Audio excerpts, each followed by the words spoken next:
Genel merkezimiz tarafından Deva Partisi Van İl Başkanı olarak görevlendirildim. Kısa bir süre içinde şu an içinde bulunduğumuz nezih mekan hazırlanarak partimizin hizmetine sunuldu. İl yönetimimizi oluşturduk.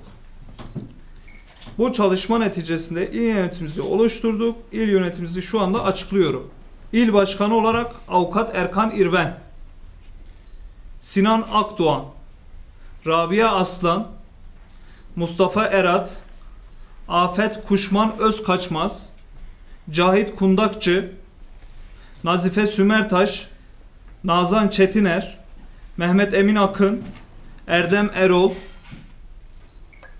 Ahmet Sönmez, Avukat Ahmet Sönmez, Kutbettin Karabacak, Azmi Fazla, Erdoğan Çelebioğlu, Nihat Mülazımoğlu, Cumhur Coşkun, Zeki İltemiş, Şehmuz Demirel, Fuat Ezen, Ali Işık, Sinan Dalmış, Hülya Eren, Pınar Dönmez ve Cafer Çelik'tir.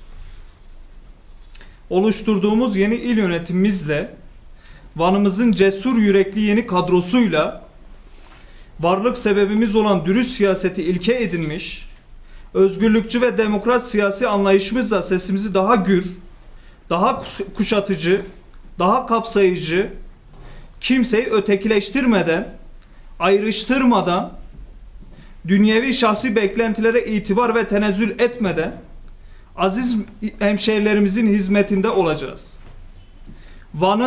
Vanlı'nın hak ve hukukunu koruyacağız. Bundan hiç kimsenin şüphesi olmasın. Ali Babacan'ın yol arkadaşları olarak iddialıyız, cesuruz, kararlıyız. Bundan böyle halktan kopuk olmadan Van'ımızın üstüne karabasan gibi çöken tüm demokrasi dışı gölgeleri bertaraf edecek azimli kadromuzla yeniden daha güçlü bir başlangıç yapacağız. Halkımıza ikircikli siyaset yapmayacak, ilkeli konuşacağız. Yersiz, karşılığı olmayan vaatlerle Van'ın tertemiz insanların güvenini zedeleyecek hiçbir iş yapmayacağız. Sahici, gerçekçi olacağız. Temiz, kirlenmiş siyaset yol haritamız olacak.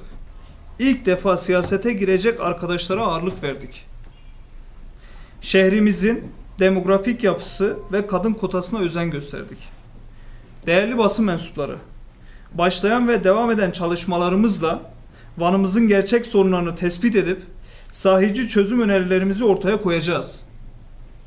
Kavgacı, ayrıştırıcı bir siyaset değil, birleştirici ve barışçı bir siyaset ortaya koyacağız. Tamamen yerel bir siyaset tarzı benimseyeceğiz. Tüm bu çalışmalarımızı yaparken öncelikle iletişim halinde olacağımız odaklanma noktası Vanlı hemşerilerimiz olacak. Vatandaşlarımızı dinleyeceğiz. Vatandaşın öneri ve taleplerini muhakkak dikkate alacağız.